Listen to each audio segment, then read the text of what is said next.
Ce matin, sur toute l'étendue du territoire national, des épreuves écrites du brevet d'études du premier cycle. Dans quelles conditions s'est déroulé le lancement officiel? Y a-t-il eu des perturbations dans certains centres d'examen? La réponse est dans ce journal.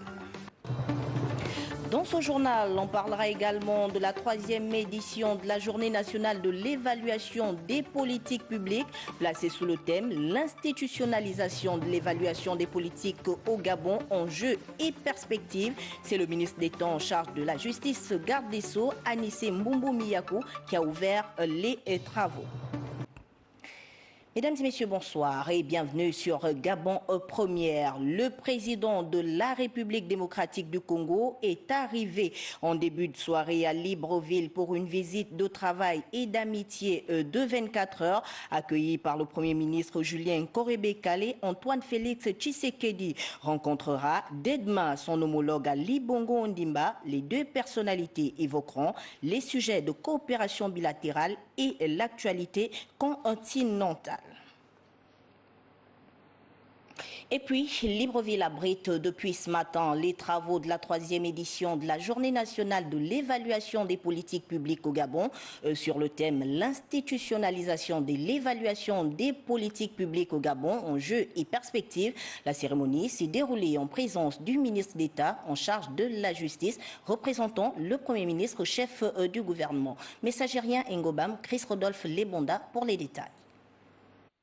La visibilité des grandes réformes en cours dans le pays, principale préoccupation des pouvoirs publics qui entendent davantage donner une visée juridique à celle-ci, d'où la tenue à Libreville de la Journée nationale de l'évaluation en sa 3e édition. La Journée nationale de l'évaluation a été instituée dans notre pays pour faire désormais de l'évaluation un instrument d'optimisation de l'action publique. L'évaluation est plus que jamais au cœur de notre gouvernance et son institutionnalisation sur le plan national en constitue l'expression la plus affirmée.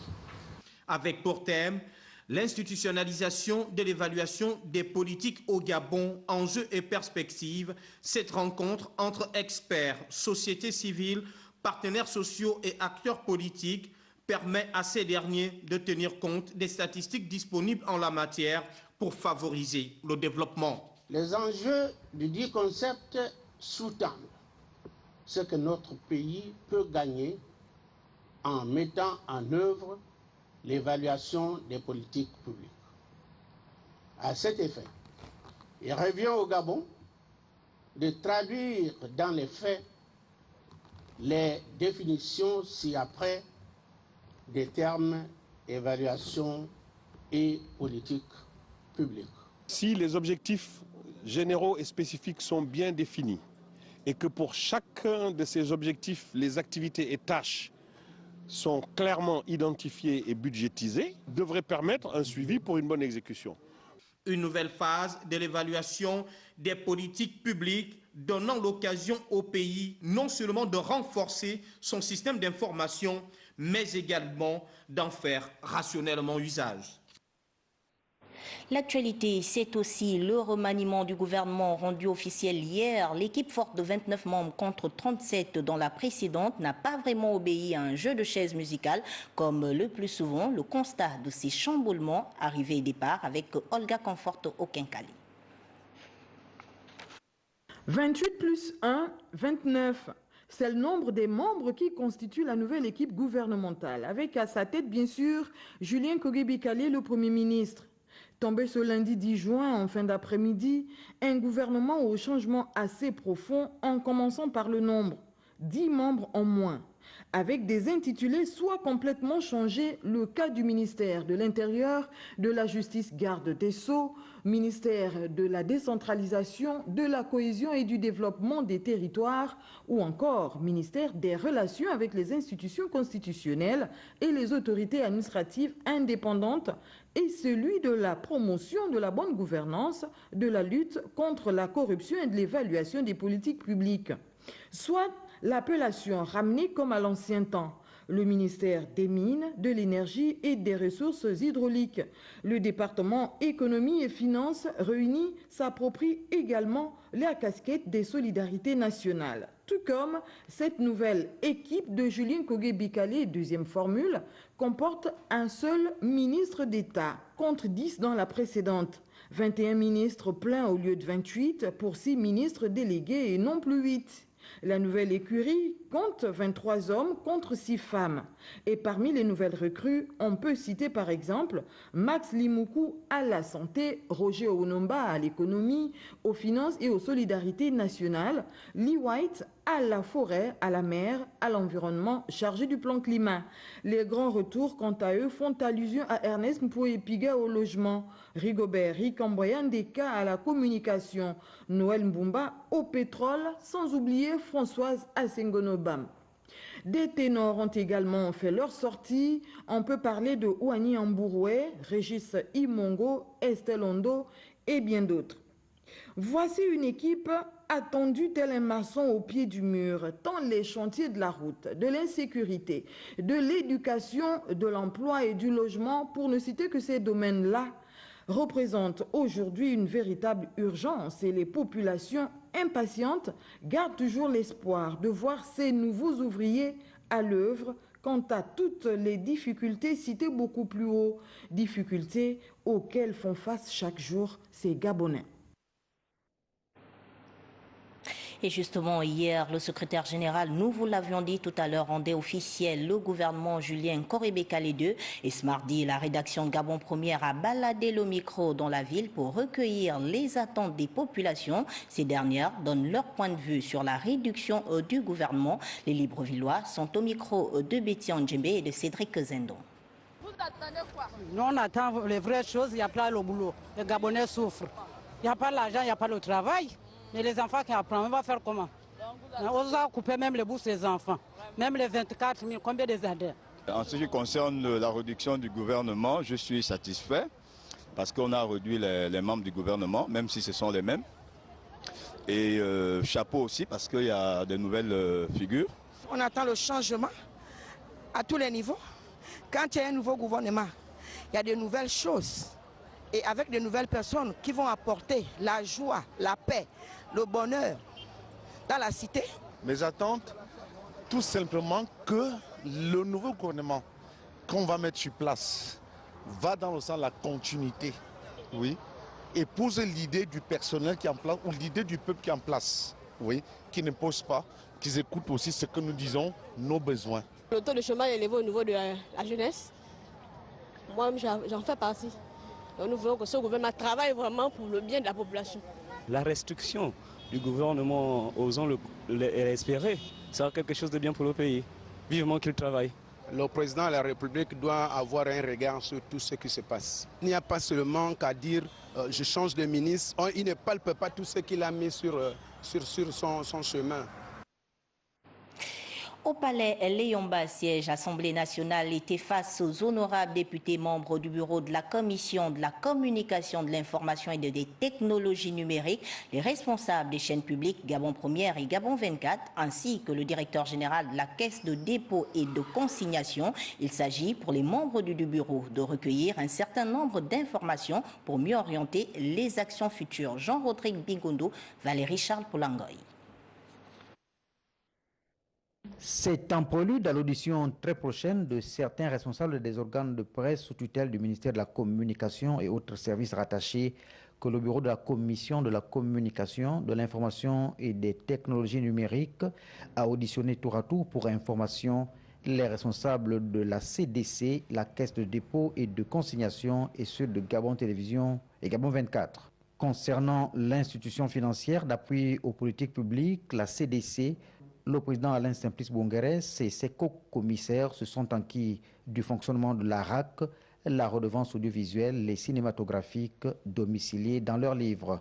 Pour ce qui est de Gabon Télévision et Gabon 24, les honorables députés avaient à cœur de s'imprégner de leur statut et fonctionnement. En effet, loin d'être de l'inquisition, ces échanges permettent à la représentation nationale de mieux s'imprégner du fonctionnement des deux médias qui sont passés aujourd'hui de manière à lui permettre de légiférer en toute connaissance des causes pour l'avenir. Autant d'éléments portés à la connaissance des honorables députés qui pourront désormais statuer avec plus de sérénité lors de leurs prochains travaux. Nous vous l'avions dit en titre, au début, ce mardi 11 juin 2019, des épreuves écrites du BEPC, brevet d'études du premier cycle. Nos équipes ont donc sillonné les centres d'examen de Libreville pour s'enquérir du déroulement des activités. Arnaud Mbabekong, Hervé Nzigui. Dans les centres du lycée national Léon Bar, pour les Mané Yégué de Loumi, Baoumar, l'atmosphère était calme ce matin.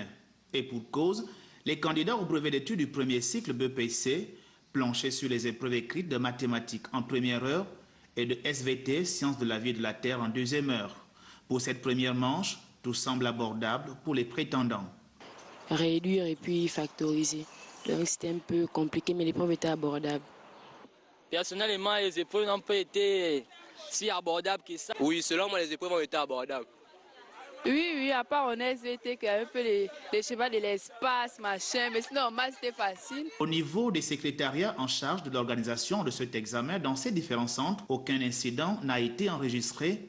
Selon les responsables, les conditions sécuritaires et organisationnelles sont réunies. Mon équipe et moi avons donc démarré cette première journée de lancement de l'examen du BPC sans difficulté. Pour cette matinée, tout s'est bien passé à Paul Mané Yégué. Depuis ce matin, les épreuves se déroulent normalement. Il n'y a pas eu d'incident, aucun problème n'a été signalé jusqu'alors. Dans l'après-midi de cette première journée d'examen du BEPC, les candidats, comme ici au centre Baoumar, ont remué les méninges autour de l'épreuve des sciences physiques.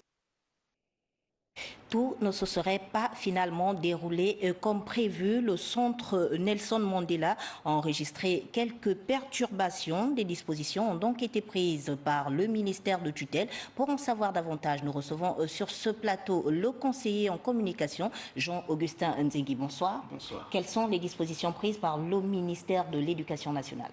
Merci.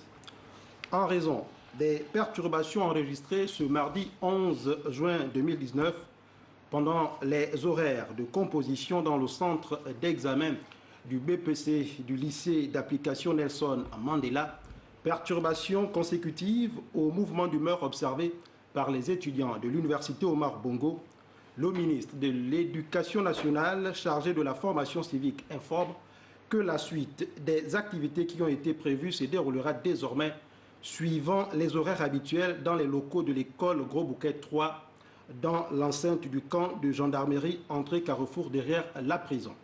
Il convient toutefois de préciser que l'épreuve de sciences physiques, initialement prévue mardi 11 juin 2019 de 15h à 17h, sera reprogrammée le vendredi 14 juin 2019 après l'épreuve écrite d'éducation physique et sportive. Le ministre de l'Éducation nationale chargé de la formation civique présente ses excuses aux différents candidats et les exhorte à redoubler de courage. Je vous remercie.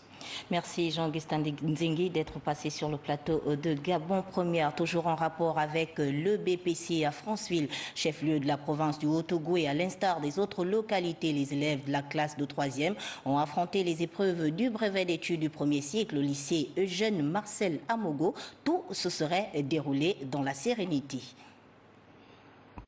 L'ensemble des élèves des classes des 3e des lycées et collèges de la commune de Franceville affrontent depuis ce mardi 11 juin 2009 les épreuves écrites du brevet d'études du premier cycle dans les différents centres d'examen. Au lycée Eugène Marcel Amogo de Franceville, qui constitue un des centres des compositions et des corrections, les hostilités ont été lancées en toute sérénité. Au niveau des différents centres, logiquement, tout se passe relativement bien. C'est-à-dire que tous les membres du secrétariat ont répondu à l'appel, tous les surveillants, également tous les candidats. Donc ce matin, nous avons commencé à plancher avec l'épreuve de mathématiques qui sera suivie de l'épreuve de sciences de la vie et de la terre et dans l'après-midi, l'épreuve de sciences physiques. Donc on va simplement dire que pour l'instant, c'est la journée dévolue aux sciences. Ces premières épreuves lancées ce matin semblent être des bonnes factures, au dire de certains candidats. Je n'ai pas trouvé que c'était difficile. C'était juste une affaire de concentration. À mon niveau, ça a été. Je me suis concentré, je me suis donné, je pense que ça va. C'est très bien organisé. Les surveillants nous surveillent très bien et puis tout se passe bien. Ces 750 candidats enregistrés dans ce centre du lycée Jeune Marcel Amogo de Franceville pour cet examen du BPC session 2019 ont ainsi donc l'obligation d'obtenir ce diplôme d'entrée au second cycle de l'enseignement général. Nous restons dans le même registre, c'est-à-dire éducation à Fugamo, dans Langounier. Les élèves en classe d'examen ont eu droit à des cours de soutien parrainés par le député Guy Bertrand Mapango, élu du département de Tsamba-Magoti. Guifré Ndongobian, Branly-Timba. À l'approche des examens de fin d'année, Guy Bertrand Mapango, le député du département de Tsamba-Magoti, lance des cours de soutien pour les candidats au baccalauréat. Nous sommes imposés à un devoir. Le devoir de soutenir nos enfants, car demain se prépare aujourd'hui. Pour les responsables d'établissements scolaires, ce soutien aux candidats est saluable. C'est un acte salutaire que la communauté éducative, monsieur l'honorable, et le département aussi salue et vous remercie par ma voix, et que, avec les modestes moyens dont vous disposez, continuez à soutenir ces jeunes. Ces enseignants qui peuvent chaque jour encadrer, à soutenir nos élèves afin de faire des bons résultats. Le souhait de l'élu de Tsamba-Magoti est de voir les différents centres d'examen de Fugamo engranger un meilleur taux de réussite que les années précédentes. Nous restons à l'intérieur du pays, à Port-Gentil, fin de la 4e mission de compagnonnage des artisans dans le cadre du programme RCTEC, en partenariat avec l'ambassade de France, aussi en vue de la création des métiers de l'artisanat du Gabon. Marius Nyonda pour les détails. Après Koulamoutou dans les métiers de la plomberie, Mouila dans celui de la maçonnerie, Franceville, menuiserie, Port-Gentil a accueilli la 4e mission de compagnonnage dans les métiers de la fabrication des pirogues de pêche. Cette mission entre dans le cadre du programme de